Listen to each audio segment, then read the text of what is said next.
the overlap in mobile games and out-of-home entertainment is actually pretty surprising, because what you're looking for in out-of-home entertainment is simplicity and a lot of things that humans are different in public. And so I've got a whole sort of tour of sort of reinforce that. But my road getting here was a little bit of a wild ride, from DNA synthesis to fiber optics. Even worked as a sushi chef for a little while. Things didn't really get weird until I met my co-founder, Eric Gradman, who's not only an incredible roboticist, but we're both trained clowns. And we were pretty frustrated in 2008 with what we were working on, so we started collaborating, making a lot of interactive art, different kinds of things. But we were particularly inspired by the game, right? Michael Douglas in this movie, where he's surrounded, the whole world is sort of in on this game that travels, it takes him even buried alive in Mexico. And also things like Westworld, right? Immersive experiences, that sort of futuristic entertainment park. So we built what we called the Versix Institute of Counter-Espionage. This was in 2010. It's now what is basically called an escape room, but we wanted to basically feel what it was like to be surrounded by an adventure everywhere you went. We didn't have the term escape room, so we were struggling with how to call it. We said, well, it's an immersive spy adventure. You go to a physical place. We were really struggling with how to even categorize this entertainment. And we had our girlfriends at the time, all as these like Charlie's Angels style characters, in order to be able to guide you through this entertainment experience. You had to get through a room of laser beams, solve all sorts of puzzles, you use all sorts of UV light, and really a ton of fun. My co-founder actually ended up meeting his wife in this laser maze, so I still consider that sort of one of our most effective games.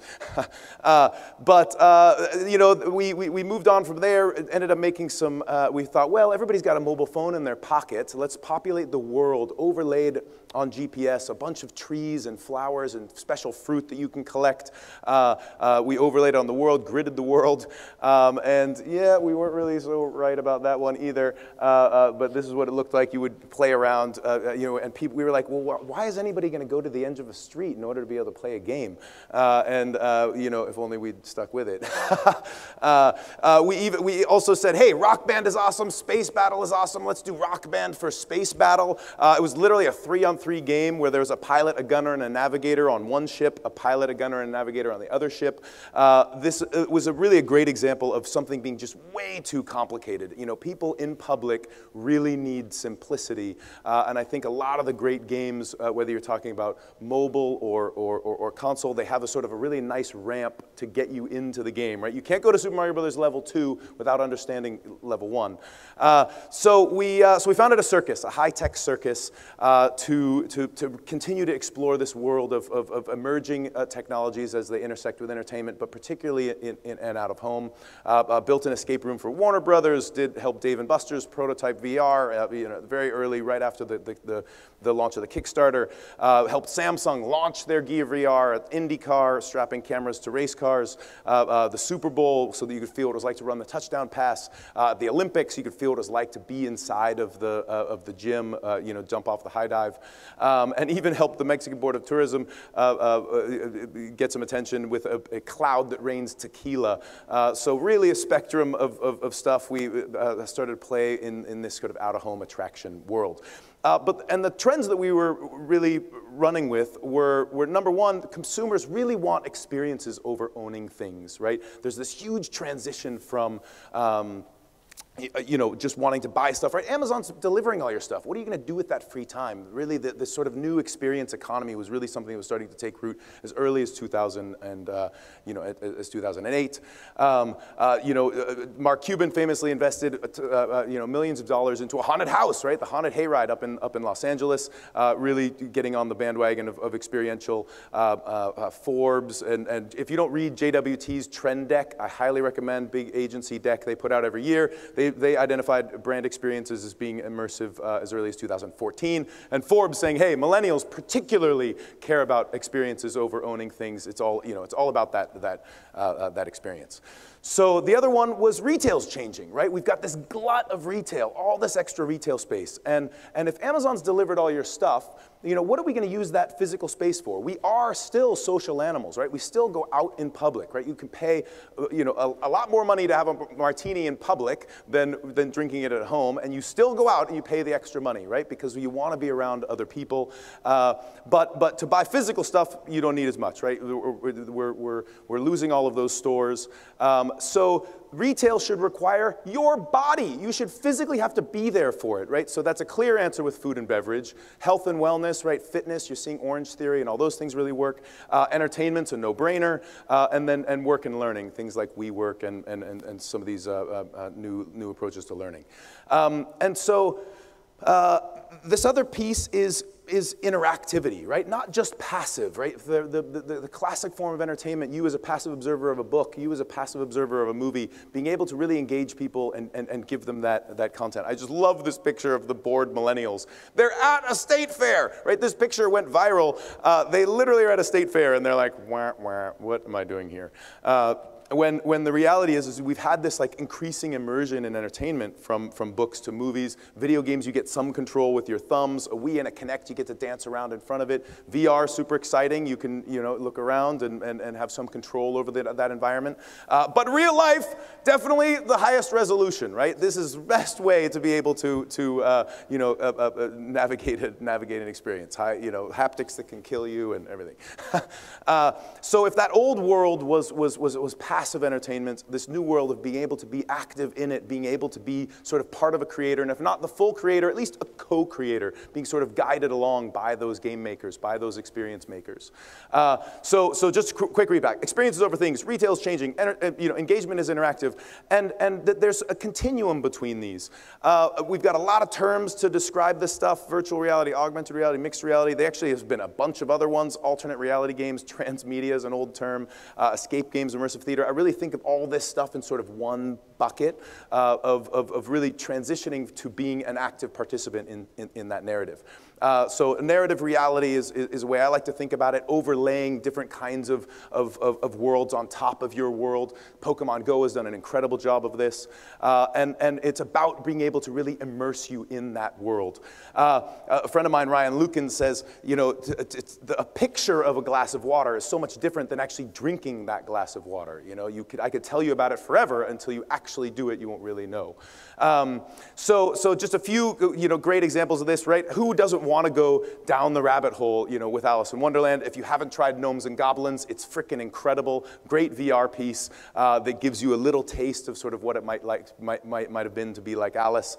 If you're a fan of James Bond and you haven't played the Jesse Shell's game, this is just an absolutely incredible example. I expect you to die, right? You're put into that situation where you're about to die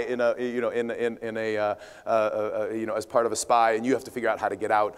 And so when I think about immersion and scalability, there's really an axis, right? And these things are sort of at odds. On one end, things that are super scalable are slightly less immersive. The things that are super immersive, slightly less scalable, right? If you want to do, full tracked immersion and wander around, you've got to have Vive trackers there, and you need to be able to really move around that environment. Something like Google Cardboard, great. Just about everybody has a cell phone. That scales really hot, but the resolution is only going to be as good as your camera can be.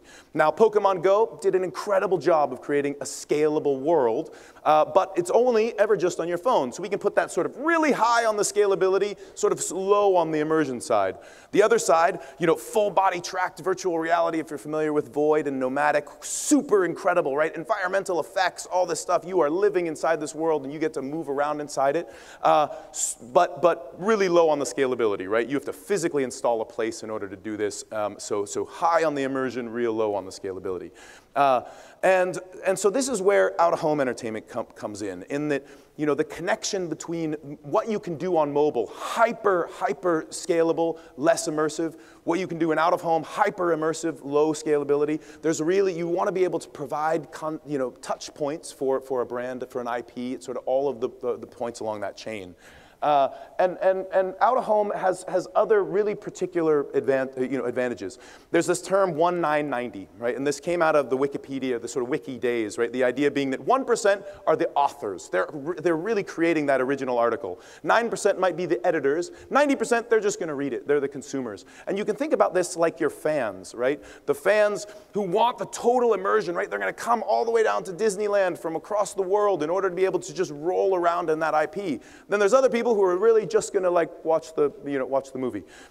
So being able to sort of have touch points along all of those different places, those fans, those super fans, are also going to be big evangelists for you, right? They see the awesome stuff and they're sharing it out onto the world, and then the 90 can come and follow. Harry Potter, right? Another great example. You can go and drink butterbeer at Universal Studios. You can be really immersed in that world. Put on the cape, wave the wand. You really get to be the character. Years ago at Comic-Con, you could actually run through a whole Walking Dead zombie experience. They had a UV paint on their fingers, and all the zombies did. And as you're running through, you get all the way through the obstacle course. You land in a medical tent where they have UV lights, and they're scanning everybody. And if you'd gotten touched by one of the zombies, they shoot you in the head with a stamp. But it was pretty awesome, kind of, for the folks that were the super fans, here was an amazing experience. And then social. So we're social animals, right? You probably all heard about escape rooms. This is really, there was a 0 in LA in 2013. There's over 100 now. One of my favorites is the Hex Room right down the street. So really some great stuff. We call them story rooms because, frankly, what happens if the story is not about escaping the room? We built a big spaceship where multiplayer episodic adventure. You have to figure out how to navigate this through the galaxy. And then intuitive. This is another thing, real core fundamental to game and entertainment design. I love this example of Super Mario Brothers going from being a single screen game to a side scroller to a 3D world to a real huge open world. And I don't know about you guys, I kind of got lost at the, if this thing has a laser sort of right about there. But as the complexity of the buttons and the sort of learning curve for some of this stuff got too complicated, I think particularly when you look at out-of-home entertainment, you really want to be sort of still in this area where you can get up and running without too much complexity. You think of the instruction manual for the early game Pong: deposit quarter. Ball will serve automatically, right? Avoid missing ball for high score. You could just be blotto out of your mind and pull that off. Contrast that with Mortal Kombat, a little harder to just pick up the first time you walk in. It takes a little while to read through all that stuff. Not that really incredible game, but if we're talking about intuitive and easy to pick up in the very beginning, you sort of want some time. And then meaningful. This is one that I think that really, as an industry, I would just love to indoctrinate everybody with. The games are incredible forces for change, and the ability to be able to really leave people with a powerful message embedded inside of the fun. Not only is it wonderful for the world, but really we're starting to see, especially younger consumers, really looking for that in the companies that they support, and so they want their morals to align with the things that they're buying. Interesting immersive theater experience I did where you literally are packing lunches for the homeless as part of a theater experience. I mean, it was incredible. You didn't even know, they didn't even admit that it was a theater experience until well after it was over. VR being applied to all sorts of training and education and medical. These guys applied VR doing incredible stuff to make it to reduce awareness of pain during procedures. This walk through dementia out of the UK was an incredible way to provide empathy to people who had friends or colleagues or parents with dementia. And Skip Rizzo has been doing incredible stuff with PTSD for that. We threw a big traveling carnival to inspire kids about science and engineering. Remember the old dunk tank where you throw a ball and you fall in water? We said, hey, water's okay. Fire is awesome! So our dunk tank, you're immersed in a fireball. We used all this excitement and the engineering of building this thing to get kids excited about science and engineering. I sort of love this photo as maybe one of our favorite of our whole canon. That kid's not going to forget that day. But then we took all that stuff and exposed it as projects for kids to be able to learn about their own world and building their own games. So it's a whole different photo. It's basically a full stack replacement for the science fair. So what's coming next? So I've got this big band of nerds in downtown LA. We've been building games for a long time. We're getting ready to open what we call a micro amusement park. It's a 50,000 square foot complex, all dedicated to the future of entertainment. We think of this thing like a big iPhone, like a huge platform. And so in general, mobile game developers, we're super excited to engage with, because as we all know, game discoverability is super hard. We would like to be that total immersive version of this stuff. And so we have a whole facility will be open this year. It's 50,000 square feet. So just for context, that's like the size of a football field. It's about half a city block. So here's a couple of different renderings from it. Whole reimagined arcade, a carnival midway. It's going right in the middle of downtown LA in the Arts District. It's this crazy, ridiculous blue and red building. It's like they knew we were coming. So let me just close with, we are at this really early stage, almost like filmmaking in the 30s, in this new style of entertainment. And I think finally all the tools are awesome, whether you're talking about mobile or VR, all the stuff, you're building roughly the same tools, and being able to push that out into lots of different places has never been like it is right now. And so we have a lot of opportunity to define the medium, define what's possible. And so I'm super excited for all of you creators out there going to do this kind of stuff. In the computing in the 70s, we didn't know what a computer looked like, right? Same kind of time period. For me, excellent, exciting entertainment is immersive, it's social, it's meaningful, and then some portion of it also out of home. Hopefully there's something here that was a takeaway for you. I know this was just as super fast as hell, but I don't know. I found this picture on the internet. I love this kid. I don't know what the hell he's looking at or what he's doing, but I feel like he's onto something. Cool. Okay, thanks a lot, you guys. Appreciate your time. So, first of all, I'm a huge fan of what you guys are doing. Oh, thanks. And I totally get it in terms of location-based entertainment and these little micro amusement parks. My question, and not to, first of all, I'm fully bought into the creativity. So, yeah. So let me preface that. But now my question is actually, the business model, right? Sure. So what's that looking like? What's the scalability there? How much does this cost? Like, what are you forecasting? Are you thinking like that? Or are you just thinking, let's just be creative and we'll figure it out? No, we definitely, are business people and have, business folks on our team. My dad used to always say, people times time equals money. Right? And so if you, create something wonderful, right? We'll have food and beverage there. So that's, just apples to apples. We will be, hopefully more entertaining than in your standard bar. And then also to be able to charge for the entertainment. So we do have a whole bunch of modeling around what that will look like. There's lots of great comps from Dave & Buster's and Topgolf and, similarly sized entertainment complexes. So we didn't go into this blind. From a build perspective, we're under $300 a square foot, which is very much in line with retail deployments. Interestingly, because of this glut of retail, you get really incredible deals right now.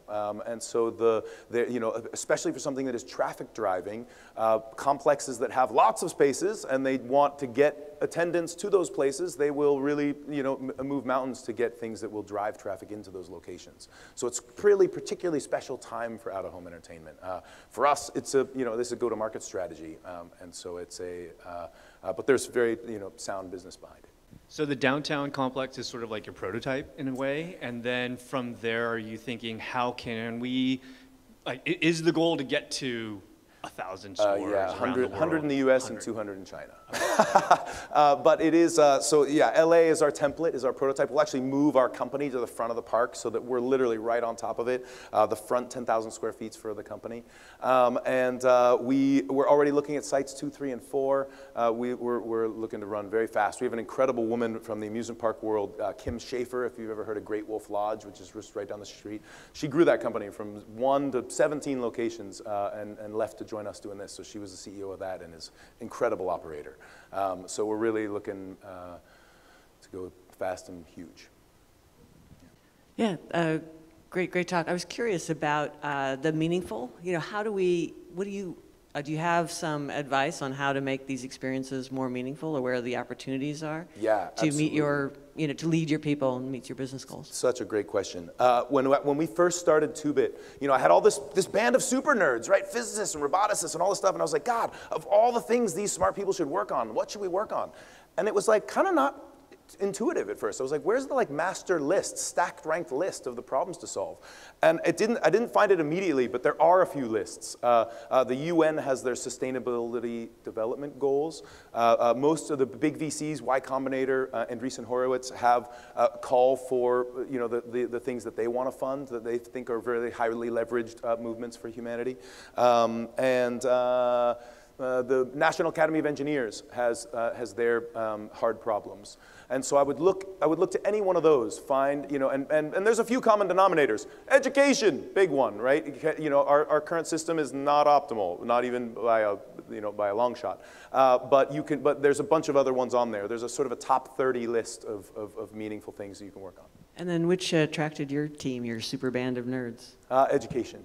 That was the one that we got really excited about. We felt like, we were, as a bunch of nerds, that are classically STEM people, science, technology, engineering, and math, we felt like there was a little bit of a branding problem, like that wasn't a cool thing. Kids looked up to the basketball players and DJs and stuff that they could see, but meanwhile, we need lots of passionate inventors. And so we felt like, the fact that my co-founder had a mohawk, and generally we got to build games all the time, that we were sort of sat at a special intersection of exciting and having studied hard sciences. Hi. So I saw on that chart of scalability versus immersion. How do you think that will be affected by devices like this that are mixed reality? So I can't really see. Is that the Windows Yeah. mixed reality headset? This is a Windows mixed reality headset. Yeah. So I think it's fantastic. I'm just ecstatic about it, and because the transition from outside-in tracking to inside-out tracking. Great, right? You can all of a sudden you don't have to set up your room as much. So that is super exciting. And is going to make the scalability, is going to add to the scalability of this stuff in a major way. So okay. I think it's a great next step. How long do you think it will take before more consumers start making this, adopting this as they adopt cell phones? I think it's all about the content. You didn't buy you didn't buy Nintendo, right? You bought Super Mario Brothers. The console was a tax. You just had to buy the console in order to play the game. And I think that a lot of, as you've seen with console launches for decades, it's about that great launch content. And I think we're finally tipping over where there's getting to be lots of great content. And so I think a few more pieces like that, and people are going to be like, wow, I gotta have this. And so I think we're right there. And the number of headsets that shipped last year is super exciting, such that investors can start to say, wow, maybe I'm going to get a return on my investment for this VR stuff. And so I think we're just literally at the tipping point. Great. Awesome. Yeah. Thank you. Sure. All right. Brent, thank you very much. Thanks, folks.